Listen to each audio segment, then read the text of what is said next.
It's one piece of little opinion. Russian should be united with the mainstream civilization. But I will explain why and how I got this opinion, and whether or not you will be agreeing, you will agree or not.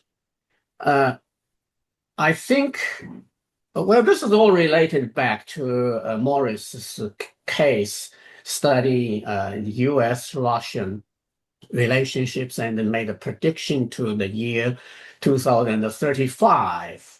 So consider this as a part of the conversation that how we look at this gigantic reality in front of ourselves in the presence of a war. And how do I think from a very beginning of what's going wrong and why things become like current terrible states. So the first slide says the Western perception of the large, quote, intimidating Russia missed six very important points. The first one is Russian people are very, very, very cold people. Okay. This perspective comes from my own experience in Harbin. Uh, Harbin is, let's see, this is the altitude. The Harbin is here. I had experienced the weather here uh, half time of the year as winter. And in the coldest times, uh, I think I lost half of my intelligence just because of the frozen weather. Well, you cannot think when you walk. When you walk outside, you can only have one idea. That's go back, go back, go back to room. So you stop thinking. And I realized all my classmates from that area are all kinds of dumb because I was from the south. So that coldness created the influence in cognition capacity and thinking capacity. And Moscow is far worse than that, than my experience. And the St. Petersburg is even north. So, so I think that a lot of us living in the warm weather, especially Ram, coming from India, in a good weather, we all forget about that the Russian people. They are people who dare to go living in that kind of a coldness. Second to Eskimo. Okay, so so the territory is large, not because of they are so aggressive, but because nobody else dared to go there. That's my opinion. Okay, number one. Number two, if you look at the Russians' history, they had 19 major wars since 1860 to 2010. Uh, uh, Four of those wars, they shrink actually their size. And the 15 of them, they enlarged their territory. But even among this territory enlarging wars, they one third of these wars are, are launched by other people attacking them. So it's not fair to say that they always attacking others. They always invade others. That's not true. Okay. Number two. Number three, from the Peter the Great to Decembrist revolt, they very much wanted to join Europe. At least I see this very clearly. They want to become the European people, but neither welcome nor respected. The Europeans don't like that. So that created some kind of what Morris said, implicate situation here. Number four, they might be not as successful as Europeans, but they have a very strong self-esteem, right? Sorry, I missed my slide. So I should be talking about this one. So number four, I was number four. They might not be as successful as European, but they have a very strong self-esteem, but not respected by Europeans. That's the problem. Number five, USSR, they had been their explorative experimentation. Then mixing the conspiracies and aspirations with many miserable lessons, eventually USSR failed by failing the Cold War. And so that is a fact everybody knows, but not think about that, because after that failure, I think their collective cognitive system upgraded to denying communism. In that sense, they are much better than China, which is still using communism as a dominant ideology. So after number six, after the fall of USSR, the West treated them badly. That, to be fair, unfairly and wrongly, which leads to the current situation with Ukraine and NATO since 2014. So the whole process of today's war started from 2014, if you look closer. Okay, so my own experience of recognizing what is, understanding what is Russia comes from when I was a teenager. The whole China had two song books for foreign countries. Actually, it's one, just number one and number two. They called foreign songs. And in that songbook, they I got my screen blocked here. There are 448 such songs, and about 40 to 43% are Soviet Union songs. So that gives you the idea that where the Chinese perception of Russian and the West, the whole West, actually Russia is the first West, because at that time China was in hostile situation with Europe and the United States. So these are some the percentages of what content from a different culture in terms of songs that youngsters in my generation inside China can get exposed. And there's an interesting movie in China. The director name is Feng Xiaogang. He made a very funny and interesting story, talking about an old man picking up a fight with a group of youngsters, and he's definitely going to lose because he's too old. He's just a single. But going to that fight, this man used two props. One is a Soviet military overcoat he dressed up. And the second is a Japanese commando knife. He used it. So armed with these two interesting props, it's a symbolic gesture that how do I say that? The strength and the power and the determination and the willpower comes from both Soviet and Japan for the Chinese. Okay, so that is also another fact is currently in the current Chinese language, about 25% of the vocabulary is actually coming from Japan.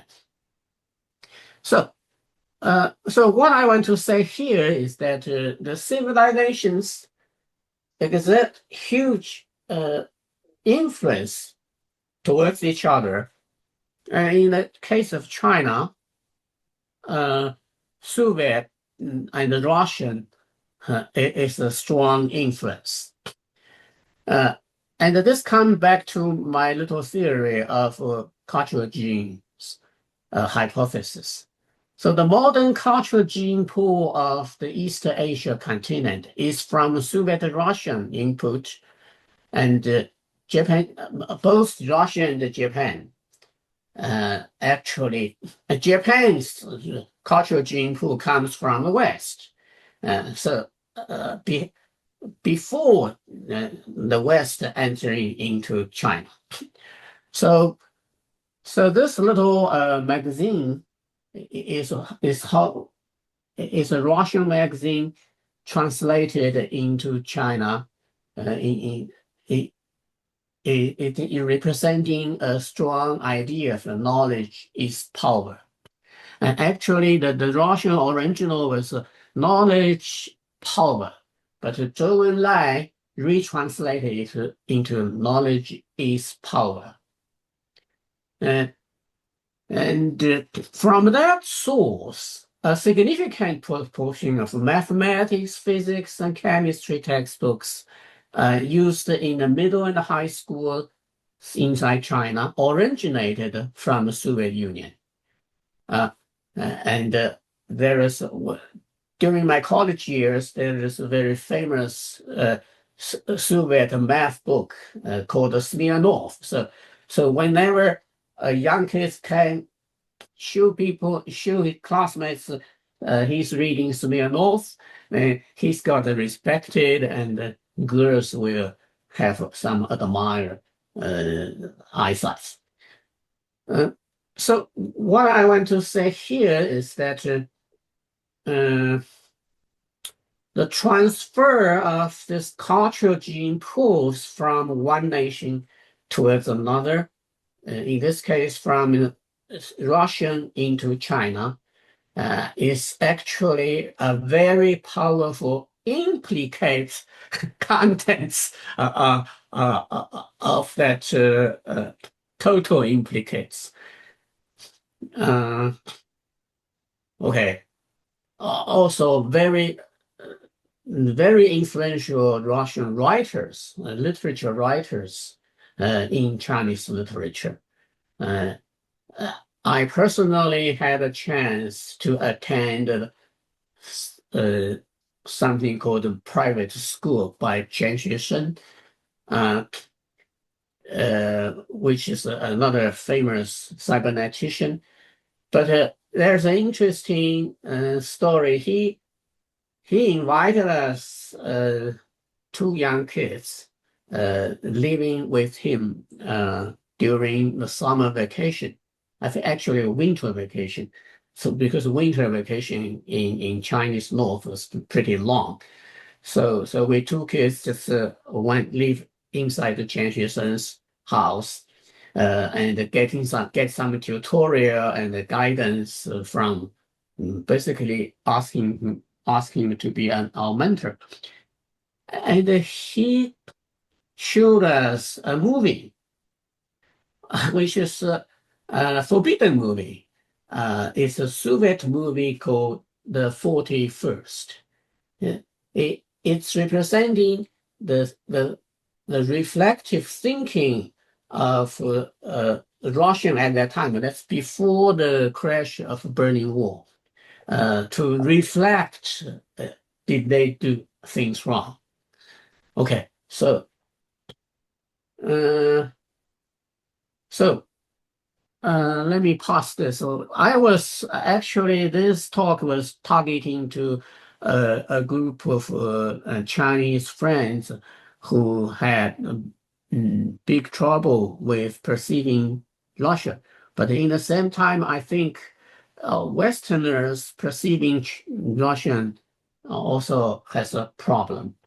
So in my personal direct experience, first I saw an airplane in a sports airfield.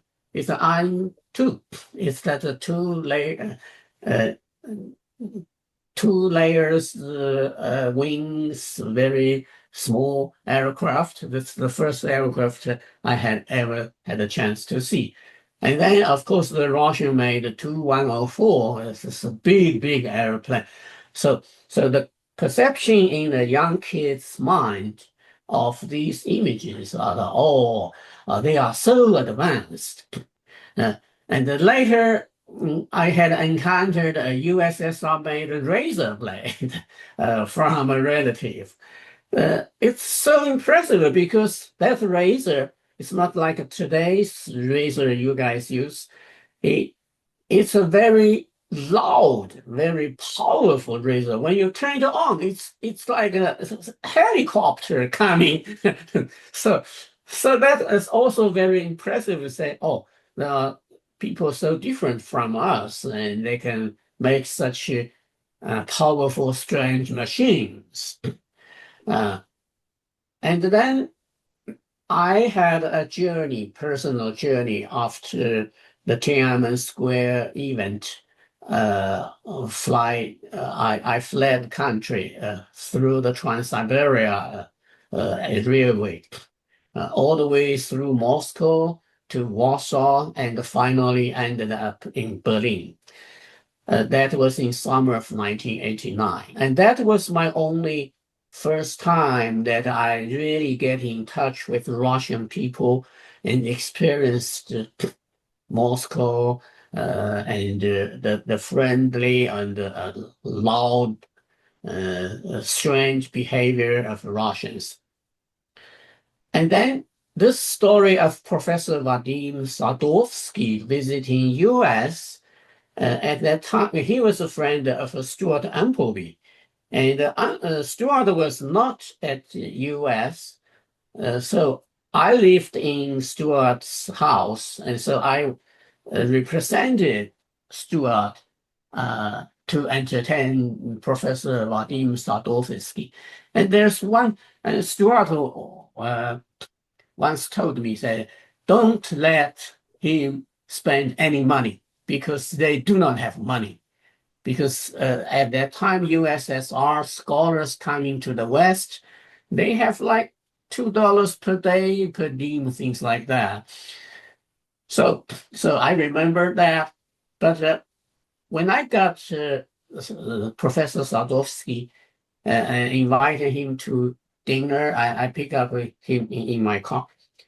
And he insists to go buy flowers for my wife. I said, no, you are not allowed to spend any money. He said, no, you have to stop your car. I have to buy the flower. If you don't, I won't go. So he insists to buy the flower. So I cannot stop him. So it was very awkward. He really has very little money, but he determined to buy the flower on the way to our house. So I realized that they had a so strong mind that they need to do the right thing instead of just being flexible. So that was a very personal and very impressive ideas of how Russian people are have so strong self-esteem and never compromise. Okay, never compromise. Later become the topic of another Russian scholar the fever, Vladimir the fever. He wrote a book named The Algebra of Conscience. So, so two kinds of a thinking system using two different kind of algorithm in determining this implicate issues like principles, cultural values, etc. Okay, so I think the West country in dealing with Russian and after the Berlin Wall crashed, uh, missed this very important point. Uh, so currently, the interaction between the West and Russia is not a positive one. It's not a constructive one. Russia has negated communism, and they grow into a pole of the multipolar world on our planet, using Alexander Dugin's theory. He believed that the world is developing into a multipolar situation instead of one country or two superpowers bipolar situation. Now, I think that makes sense. And so, at least Russians are not the same as the red and the green threats. Red threats, I mean the real communism threat, currently represented by Chinese CCP. The green threat, I mean the Islamic ideology that is launching terrorist wars here and there. So, so here is some comparative diagrams. The U.S. had 45 presidents and one civil war. UK had 61 kings and one civil war. But Russia had 19 princes, 11 czars, 16 emperors, 8 dictators, and 3 presidents, 3 revolutions, 8 coups. So they are really messed up people. But even worse is China. 263 emperors and 5,286 civil wars, 42 rebellions and revolutions, and many, many coups. So put this in the perspective. I think Russia has sort of solved their problem better than China has solved the Chinese problem. And the on the right side is about the leaders of USSR. Actually, the interesting fact I would like to notice is not a lot of them are real Russian. So this guy is a Jewish and German, has a Jewish German ancestry, the Kalini, and Stalin. I think. Okay. Anyway, the point is these people are not really Russian. Only a few, only 2 or 3 of them are Russian. Other they come from Ukraine, and they're from other cultures. So, on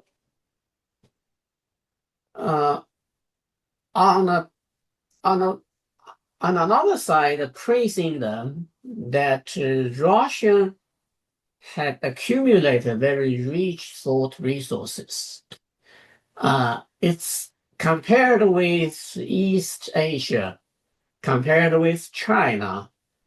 China is like a desert of thoughts, but the Russian had very rich produce. like their literature authors, like their musicians, like their contribution to the science and the math, and also they had a very sophisticated reformation processes compared with, I think, the worst situation was in China. So that was my little opinion. Oh, okay, I already finished that. Okay, this becomes Moses. Okay, anyway, so that was my little one opinion. Serve as maybe a context for Morris' theory, because Morris wants to capture the dynamics. At least he's trying to capture dynamics between U.S., Russian, between Russian, Ukraine, and or other major conflicts. So my little input is that if possible, the Western can sort of change mind, then using a different perspective to view Russian and re-examine how this current mass is being produced cybernetically since 2014, not 2022. Then we might have a better understanding and a better word. So that's all I have to say. Jason, had I realized that was going to be your presentation, I would have more directed it towards what I uncovered between the US and Russia relationships. So it's a pity. Instead, we got bogged down in methodology, which I should have realized was an impossible task in the time that we have, because there is 20 years of research gone into this development. So it would have been more interesting to look at the look at the outcomes between the interaction between Russia and the US, and that would have enabled your study to follow on very nicely. Sorry. Yeah, I hope that your model can be used to, I hope this content I just provided can maybe combined or incorporated into the explicit part of that dynamics. It can be. Let me explain what I do. If I want something to be integrated, something that's well defined, I give it to an AI together with the mathematics that defines the structure. Because if you don't give it the mathematics, it'll go all over the place, and you can't trust it. And then you make it restrict itself to where you're going, and then it will undertake the integration. The next step is to explore what it's done and reject what you think is inappropriate. And there's this iterative process, and it can take a week to get the final iterations until you're happy with something. And then what you have to do is go to other AIs and check what the first AI has done. And this is again a repeated process until you end up with consistent results. Very often you'll find that the second AI will come, because now you know what the first AI has done and where you've gone through, so you can be more specific with the second AI. And then the second AI will likely produce results that are very similar. And then you can iterate again to a third AI and so forth. usually 3 AIs are enough, because then you have triangulation. But yes, in principle, there's no reason why I couldn't integrate what you've done into what I've done. You just need the underlying structure, and we've discussed this before. Well, Maurice, that's part would be very interesting to see what you would come up with under such circumstances. In your presentations, you allude to various mathematical beliefs that you hold. And this, you do not provide enough grounding, or at least for me, to really grasp what you're seeking to communicate. I provided no grounding. That's the problem. I had the wrong slides. Well, in fact, anyway. We're working on that. We're working on that. No, I would very much like to understand how your work is developed from the way that our mutual colleague. Can I show you one slide with the mathematical relationships, and that's all. It'll take 2 minutes. Yes, please. Yeah, I think I found it. Let me see now. Share. Is this the one? No.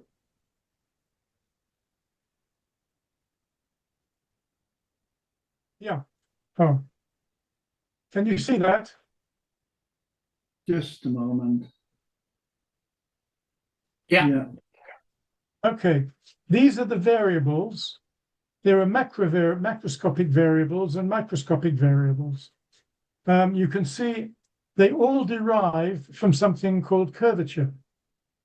And that's the relationship between J and I. In other words, the relationship between disposition and operations, if you want, the operative structure. Now, everything else derives from that, because as you can see, everything is a derivative of lambda. So you can explore all of the different dimensions by looking at gradients and gradients of gradients, etc., and variations on that, and that will develop an internal structure once you know what your traits are. So your taxonomy, your traits, are measured by the AIs in order to, by looking at books, by looking at speeches, by looking at newspaper articles, and determining a value for the various traits between the two polar opposites. And they then give values which can be used as proxies for the different variables.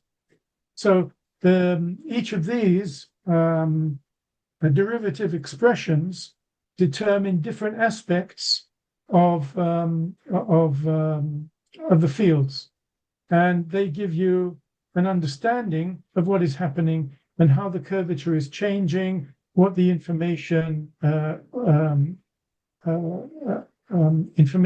inertia is doing, whether or not a socioculture is strong enough to project into the future and enabling you to anticipate the future or not. The beliefs are strongly held. For instance, when I looked at Russia and looking at, if I recall correctly, and it's not something I brought, but I should have, I looked at Russia from the Russian imperialism from the 17th century, because 18th century, all the way to the present, and found that it was a very strong information inertia, which carried through to the future until, if I remember correctly, maybe it was 2029, when there was a bifurcation, and that we don't know what's going to happen in that period, but it could be it could be a consolidation, it could be a breakdown of the Russian Federation. It depends on the probabilities, and it depends what other butterflies are at work in order to make those things happen. I hope that explains something. Oh, Uh, how do you measure that J and I? Do you have any kind of a graphic representation of those measurements? Um, yeah, well, no, I haven't. I could generate them, but I haven't done that. I'd have to get the AI to be specific, and the AI is specific. There's so much going on that it's already a 200-page paper together with lots of Python coding, instructing the AI how to do its work. Um, uh, and embedding the structures that are embedded that in principle come out of the mathematics. So if you want me to, I could go back and I could get it to generate whatever information you want, for instance, Uh, from uh, the I think the very root is this J dispositional potential. So it is a potential function or it is a value. well, And what happened? I operative structuring field. It is a field like electromagnetic field. I mean, You've got people to think have of these to as start from here. you've got to think of them as qualities, not quantities. Everything is a qualitative model, and Then how do you so get those 2.5, by 3.0? from proxies. The the AI generates proxies for these and calculates the critical values. So at some time, there is a subjective assignment of those values, Exactly, correct? exactly, and And that's why you. how that subjective judgment had That's right, and that subjectivity is a reflection of the AI's bias. That's why you need to use more than one AI. uh, I could see. you explain more what you mean by this is AI bias and why you need more than one? That We're makes not. We're talking about an AI which is really a large language model. of A large course, language model is one which gains its knowledge by looking at different databases of and course, creating. Yeah, so you know that. But there's a bias because the algorithms may be biased by the team that creates them, and the data may be biased because it's only selected data from certain databases, not from all databases. So you'll have different AIs which have different biases. Now, what you've got to do to make sure from a research perspective is, if I only use one AI, I would be criticized. I would be told, well, it may be biased because that AI has only got a certain amount of data. In fact, it may be worse because I may be using an AI that cannot access current data. And some AIs can't access current data. It can only access data which is a year old. okay. But let me comment then. My comment would be, so you assume that the different AI programs, algorithms, condensations of knowledge, whatever you want to call them, uh, are biased. And so Yes. you keep probing their biases until you find a bias that agrees with your biases. Is that your No, statement? that agrees with each other. That's He, good. he just doing an average of biases. So the Yeah, that's summarize all the biases and to make an average. Well, here's the problem I see. All right. And the problem is really quite simple. Whatever the output of an AI system is, it is nothing more than a string of symbols that are the output of the program. And somewhere, if you're going to use that, you have to attach that output to your own perspectives to make it your own, as in the same sense of making it your own when you use mathematics. You have to use mathematical symbols in such a way that you make it your own views as well as that of mathematics.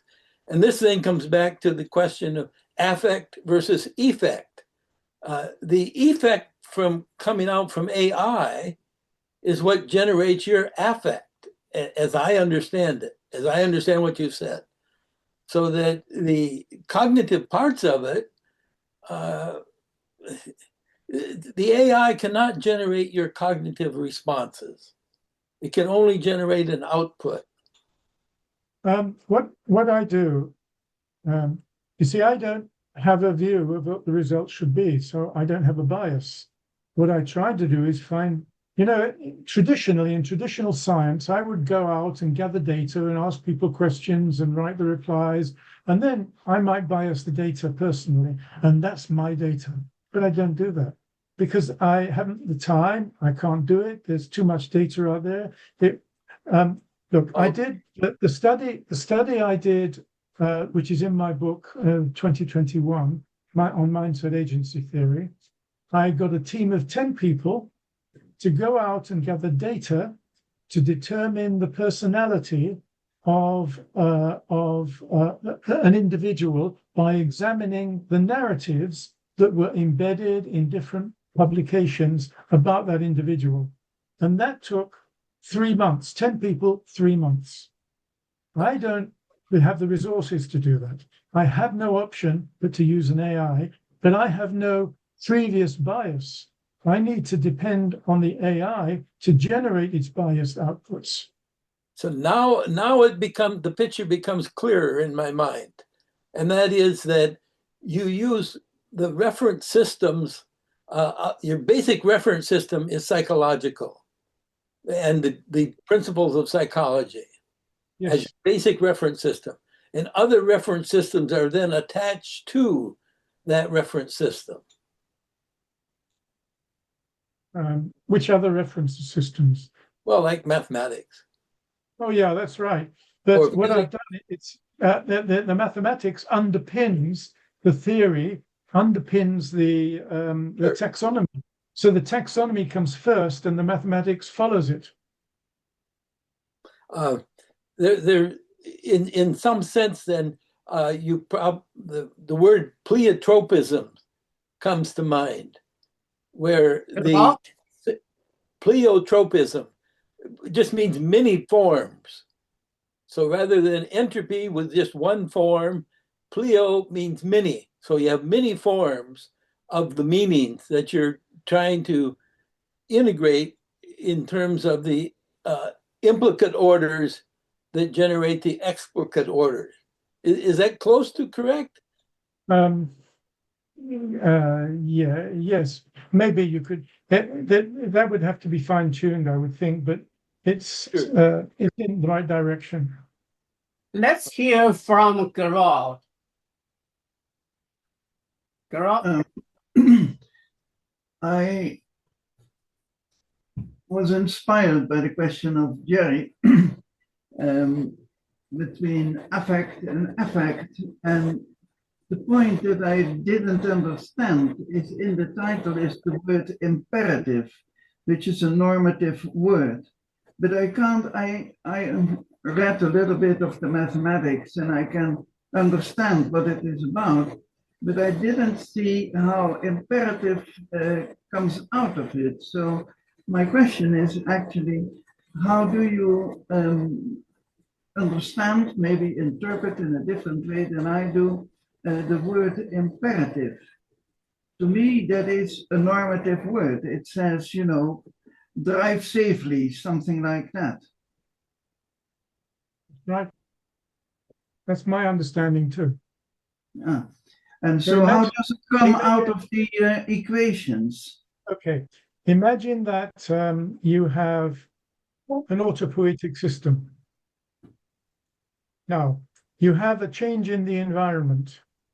That is then transmitted autopoietically to disposition, and the disposition says, hey, there's something going on here, that the structure can't survive with this change, so the structure needs to be changed, and then it sends back autopoietically an instruction or a set of options, I usually like to think, to the operative domain, and to say, look, choose one of these in order to modify your structure so that it can deal with the change in the environment.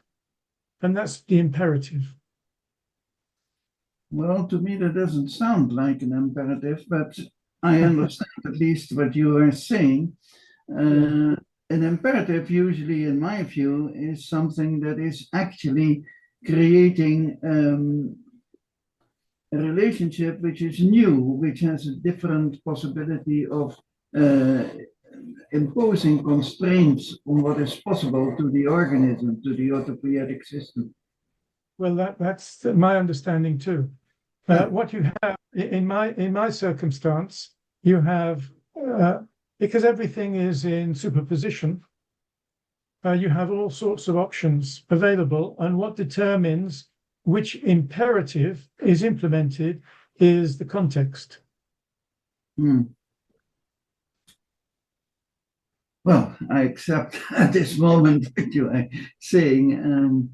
I would require, I think, a longer discussion to explore this notion of imperative or instruction itself.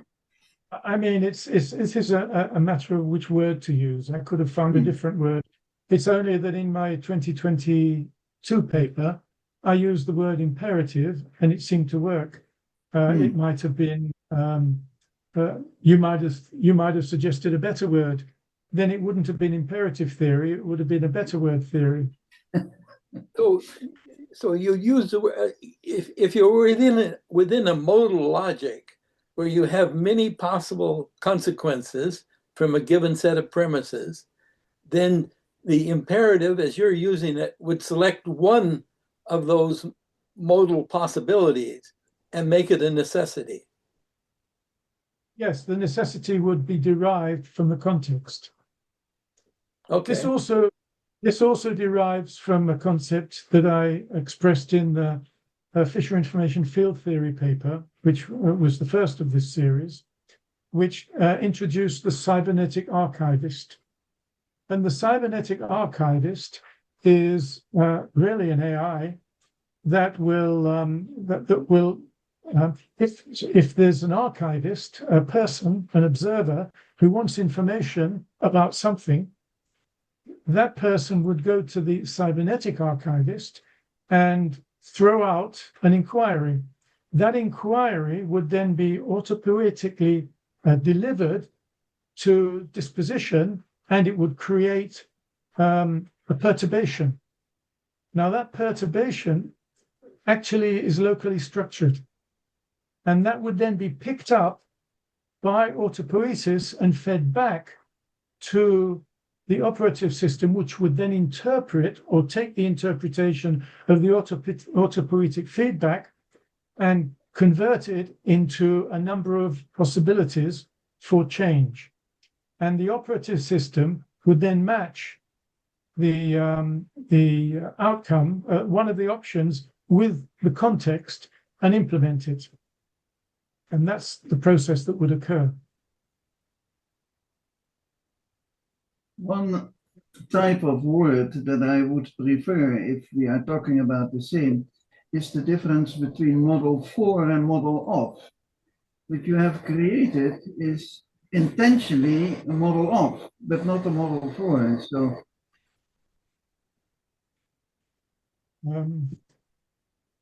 well, it's an ontological model. Whether you consider it as a model of or model for, I don't think is very material, because it acts as the basis, the conceptual basis of everything that occurs. Without that model, none of this mathematics has any sense. It's just gibberish. It may be gibberish anyway, but well, but that is we discussed. Okay. Maurice, but the moment you make a model, it turns a probabilistic system into a deterministic system. In other words, you're using the past to forecast future, and the system loses its inherent learning ability. Yes. The difference between a self-organized living system and a model-based system is model-based system is become static, deterministic.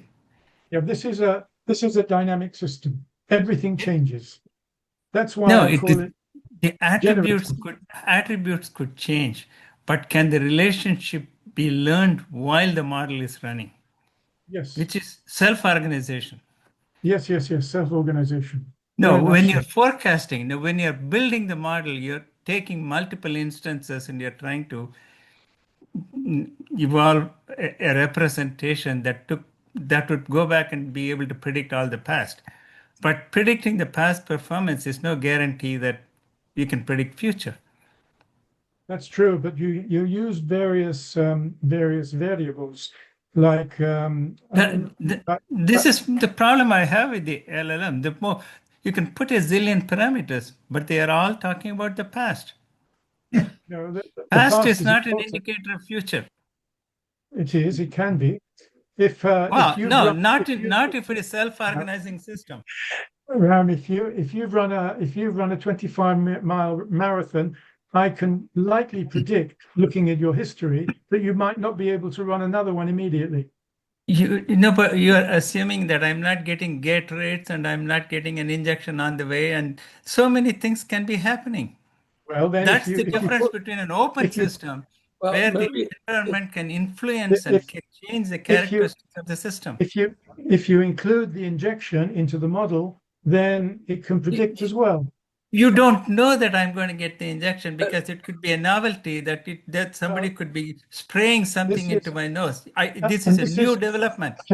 no, this is Ram, why I let this me is try. Let me try and express Ram's argument in a different way, slightly different way, and Okay. that is that the the the world as a whole continually creates new situations, and all of these new situations of the world as a whole continues to be creative in its nature.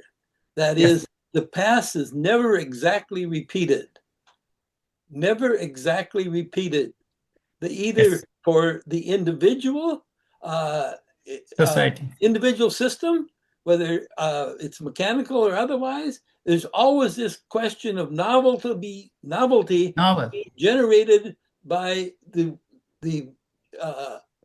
interactions between all the variables. that's Yes. right. So No, that that's why in the brain we have noradrenaline or norepinephrine, which is all the time looking for novelty from theoretically what you would call as entropy or noise. It's really not noise. It could be a novel signal coming in, and noradrenaline is like a control C or an interrupt that says, "Hey, pay attention to this and learn from this." That is lost if you start with a database or an information system and try to characterize the system. This is a point I wanted to make on yeah. your No, modeling look, approach. I'm quite happy with what you say. That's why I introduced butterfly theory, because butterfly theory takes these little injections or whatever they may be, micro events, and sees how they impact on the macro events. So, But for you instance, may not know the relationship. Your model may not contain the neuron. Even if you look at the whole AI, the impact of LLM on the human behavior is so novel that is not captured. What Chat GPT-1 could not capture, what GPT-3 captured, right? well, you can only model what you know about. Say that again? You can only model what you know Exactly. about. So That is why if I'm I know, saying, no, that's why in the model, what I was saying is an open system can only be modeled as a Markov chain, one step at a time. GPS cannot tell you two steps at a time because it doesn't know while you're taking the first step, there is an this is a accident on the yeah, highway. just to be honest, this was designed as an iterative system, Say that so again? that you would yeah, an iterative system, so you would continually update it by looking for micro events that would affect the macro events. It's not just a one-step process and you finish it there. But I don't have the resources to continually update it. No, but I agree with you. That is why I'm saying it is very difficult to model open system a priori. It has to be a Markov chain, Yeah, one step at a time. you're right. And that's Okay. what No, no, I'll leave it at we that agree. answer. I don't mean to No, debate. we agree entirely. But this needs to be made into an iterative system. And ideally, I'd like to have an AI which would do it for me, but they're not good Yeah. enough. To be honest, the AI systems are really quite terrible. Agreed.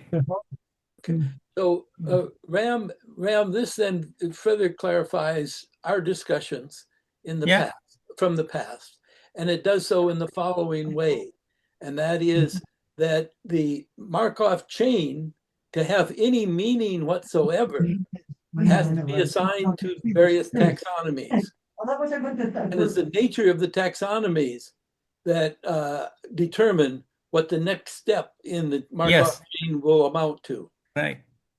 Agreed. That's why I said it. The sensation relationship between sensation action. Actually, in this slide, the J and the I can treat it as sensation and action, and the relationship is actually a mapping function. It's not a mathematical function. It is learned. It's a reflex. In conscious situations. Yeah. Many things Yes. that are in the past can be mathematically modeled. That is usually not the problem, but the problem is where it is possible to actually introduce the concept of freedom of choice. Larry? Okay. Larry? Are you Yes. there? Yep. Haven't heard from you yet. Oh, something that was mentioned previously, and something I noticed looking at the theory. There seem to be two separate systems, one for affect and one for cognition, and it seems like they only interact peripherally, not within the mind, and that's what I'm wondering. Is there how do these interact, or are they totally separate systems? And that seems psychologically invalid. Maurice, how do you answer? I'll answer it because initially I set up the macro variables and then realized that there was nothing to explain the butterfly effect. So I then went in to explore further, and then it was then that I developed the idea of lambda equals j over I and the consequences of that. So lambda equals j over I is the core, and it develops. It's the macro system. But if you look below, you will see that they do relate. For instance, the curvature is defined in terms of the trait amplitudes. So the trait amplitudes are actually mathematical expressions that derive from the traits, which are evaluated. So once you know what the traits are, you then can find out what your trait amplitude is, and on off you go. Then you can find they all connect up. So everything really derives from the taxonomy, which is the traits. Okay, I was referring explicitly to the taxonomy in your book.